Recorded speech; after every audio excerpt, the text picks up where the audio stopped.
নমস্কার বন্ধুরা, ঈশান মাম্মাস কিচেনে আমি আপনাদের সবাইকে স্বাগত জানাচ্ছি। আশা করি সবাই ভালো আছেন এবং সুস্থ আছেন।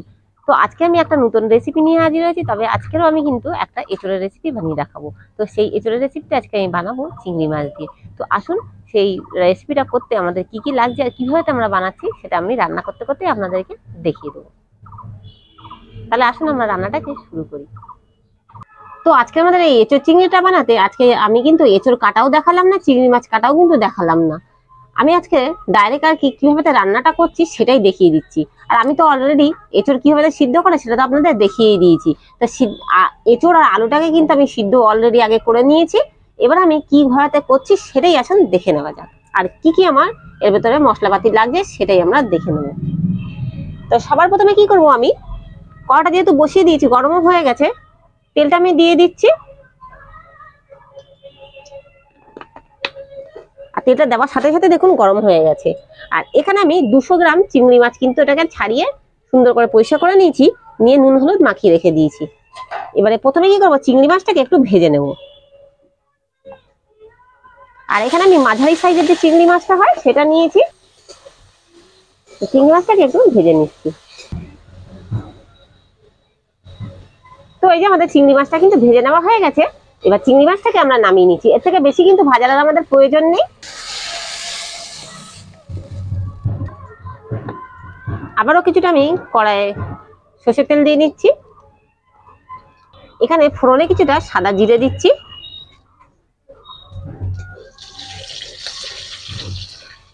দিয়ে ফোড়নটাকে একটু ভেজে নিচ্ছি।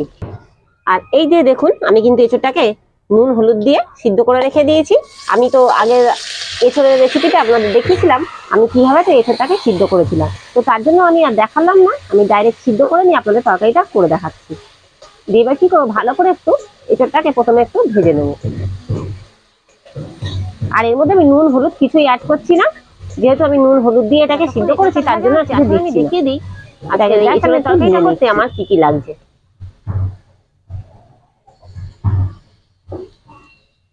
এখানে আমি এই যে আলুটাকে কিন্তু একইভাবে দেখুন ডুমো ডুমো করে কেটে নিয়েছি। আর এখানে নিয়েছি কিছুটা পেঁয়াজ। এখানে একটা বড় সাইজের পেঁয়াজ আমি কিন্তু ভালো করে গ্রেটারের সাহায্যে গ্রেট করে নিয়েছি। এখানে নিয়েছি টক দই। আর এখানে আছে আমার টমেটো পেস্ট করা। এটাকে টমেটোটাকে আমি কিন্তু ভালো করে গ্রেট করে নিয়েছি। আর এখানে আমাদের লাগছে মশলার জন্য, এখানে ধনে আর জিরে একসাথে বেটে নিয়েছি, এখানে আদা বাটা, রসুন বাটা, আর এখানে কাঁচা লঙ্কা বাটা। আর আমি রসুনটা একটু কম দিয়েছি একটাই কারণে, যেহেতু চিংড়ি মাছ কিন্তু দেখবেন খেলে কিন্তু পেট কিন্তু গরম করে, তো তার জন্য আমি রসুনের পরিমাণটা একটু কম দিচ্ছি। আপনারা চাইলে একটু বেশি করেও দিয়ে নিতে পারেন। এবারে আমি সিদ্ধ করে রাখা আলুটাকেও এবার এর মধ্যে দিয়ে দিচ্ছি, দিয়ে একটু এঁচোড়ের সাথে একটু কষিয়ে নিচ্ছি। তো এই যে আমার এটাকেও ভেজে নেওয়া হয়ে গেছে। এবার আমি নামিয়ে নিচ্ছি। এবার আবারও কিছুটা কড়াইতে তেল দিচ্ছি। আর যেহেতু এঁচোড় একটু কিন্তু তেল কিন্তু বেশি লাগে, তবু আমি কি করব, এমন তেল দেবো যাতে খুব একটা বেশি না হয় আবার খুব একটা কম না হয়। কারণ আমাদের বাড়িতে কিন্তু আপনাদের দাদা কিন্তু, আমি অনেক ভিডিওতেই বলেছি, তেলটা পছন্দ করেন না।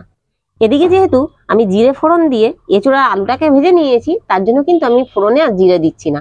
এবারে একটা শুকনো লঙ্কা তাকে ফাটিয়ে নিয়েছি, এটাকে এবার দিয়ে দিচ্ছি। একটা তেজপাতা এটাও দিয়ে দিচ্ছি, দিয়ে একটু ভেজে নিচ্ছি। এবারে গ্রেট করে রাখা পেঁয়াজটাকে দিয়ে দিচ্ছি, দিয়ে ভালো করে কষিয়ে নিচ্ছি। তো এদিকে আমাদের পেঁয়াজটা মোটামুটি ভেজে নেওয়া হয়ে গেছে। এবারে বেটে রাখা রসুন আর বেটে রাখা আদাটাকে আমি দিয়ে দিচ্ছি। এবারে আমি বেটে রাখা কাঁচা লঙ্কা একটু ভালো করে ভেজে নিয়ে বাটাটাও দিয়ে দিচ্ছি। আর আমার ছোট্ট টিপস, যাতে মশলাটা না পুড়ে যায় আর মশলাটা যাতে ভালো করে কষানো যায়, তার জন্য আমি একটু সামান্য প্লেটটা ধুয়ে জল দিয়ে দিচ্ছি। এবারে আমি পরিমাণ মতন হলুদ গুঁড়ো দিয়ে দিচ্ছি, কাশ্মীরি লঙ্কার গুঁড়ো, পরিমাণ মতন নুন, সামান্য একটু গোলমরিচ গুঁড়ো, আর স্বাদের ব্যালেন্সটা আর কালারটা ঠিক রাখার জন্য একটু চিনি দিয়ে মশলাটাকে কষিয়ে নিচ্ছি।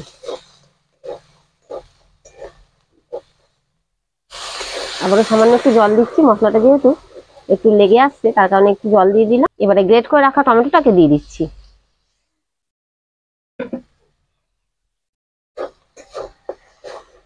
দিয়ে ভালো করে এর সাথে মিক্স করে দিচ্ছি। এবারে যে টক দইটা রেখেছিলাম, টক দইটাকে একটু প্রথমে আমি ভালো করে ফাটিয়ে নিচ্ছি। আর এখানে আমি প্রায় 2 চামচ মতন টক দই নিয়েছি, কারণ যেহেতু আমার কম আর কি এঁচোড়টা, তো তার কারণে আমি কম টক দই নিয়েছি। সামান্য একটু জল দিয়ে দিচ্ছি, দিয়ে টক দইটাকে প্রথমে ভালো করে একটু ফেটিয়ে নিচ্ছি। দিয়ে টক দইটাকে দিয়ে দিচ্ছি, দিয়ে ভালো করে মশলার সাথে কষিয়ে নিচ্ছি। বাটিতে প্রচুর পরিমাণে টক দই লেগে আছে, আবারও বাটিটা ধুয়ে কিছুটা জল দিয়ে দিচ্ছি। এবারে আমি ভেজে রাখা এঁচোড়, আলু আর চিংড়ি মাছগুলো দিয়ে দিচ্ছি। আর আজকের আমার এই রান্নাটা আমি চটজলদি করে দেখানোর জন্য আমি কিন্তু আপনাদের এঁচোড়টা সিদ্ধ করে রেখে দিয়েছিলাম, আর চিংড়ি মাছটাকে কিন্তু নুন হলুদ মাখিয়ে রেখে দিয়ে তাড়াতাড়ি করে আপনাদেরকে করে দেখাচ্ছি। কারণ যেহেতু এঁচোড় কিন্তু সিদ্ধ করা কিন্তু আমার ভিডিওতে আগে কিন্তু আমি দেখিয়ে দিয়েছি। এবারে কি করবো, মশলার সাথে ভালো করে একটু কষিয়ে নিচ্ছি।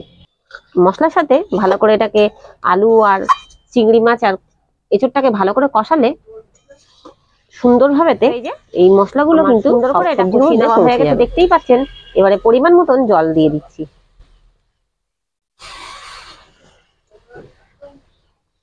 আর যেহেতু আমার সবকিছু সিদ্ধ করে নেওয়া হয়ে গেছে, খুব একটা বেশি কিন্তু আমার জলের প্রয়োজন নেই। আর আপনারা একবার হলেও চেষ্টা করবেন, আজকের আমি যেভাবে করে এই এঁচোড়টা রান্না করছি, আপনারা একবার হলেও বাড়িতে এভাবে ট্রাই করবেন, দেখবেন সত্যি কিন্তু দুর্দান্ত লাগে। তো আমি আজকে আমার রান্নাটা আমি বাড়িতে যেভাবে বানাই এঁচোড় চিংড়ি, ঠিক সেইভাবেই করে কিন্তু আমি আপনাদেরকে বানিয়ে দেখালাম। তো এই যা জল দিয়েছি আমাদের হয়ে যাবে, এর থেকে বেশি জলের আমাদের প্রয়োজন নেই। এটা তৈরি করে নিয়ে আমি ফিরে আসছি। তো এই যে আমাদের কিন্তু এদিকে এঁচোড় চিংড়িটা রেডি। এবারে আমরা কিছুটা এই যে গরম মশলা রেখেছি, এটা শাহি গরম মশলা আছে, এটাকে আমি ছড়িয়ে দিচ্ছি উপর থেকে।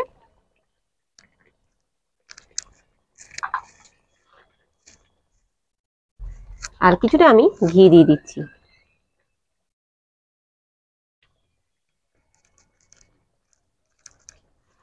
তো ঘি আর গরম মশলাটাকে দিয়ে ভালো করে মিক্স করে নিচ্ছি। তো এই যে তৈরি হয়ে গেল আজকে আমাদের এঁচোড় চিংড়ি। এবার এটাকে আমি নামিয়ে নিচ্ছি।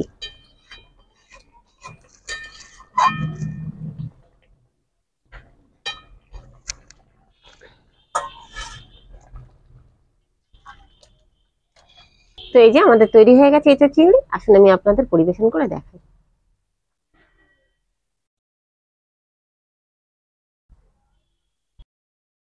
তো এই যে আমি কিন্তু আপনাদেরকে দেখুন পরিবেশন করে দেখিয়েছি গরম গরম ভাত আর তার সাথে এঁচোড় চিংড়ি। আশা করি আমাদের ভিডিওটা আজকের আপনাদের সকলের ভালো লেগেছে। আর আমাদের যদি ভিডিওটা ভালো লেগে থাকে তো অবশ্যই একটি লাইক, শেয়ার এবং কমেন্ট করে দেবেন। কমেন্ট করে জানাবেন যে আমাদের ভিডিওগুলো আপনাদের কেমন লাগছে। আর যারা এখনো আমাদের চ্যানেলে নতুন বন্ধু হননি, তারা প্লিজ অবশ্যই আমাদের চ্যানেলটিকে সাবস্ক্রাইব করে নেবেন। তাহলে এরকম নতুন নতুন ভিডিও আপনারা প্রতিদিনই দেখতে পাবেন। আর আমাদের চ্যানেলে কিন্তু অলরেডি কিন্তু প্রতিদিনই আমরা ভিডিও দেওয়া শুরু করে দিই। তো আজকের মতন ভিডিওটা এতটুকুই। ততক্ষণ আপনারা সবাই সুস্থ থাকবেন, ভালো থাকবেন। ধন্যবাদ।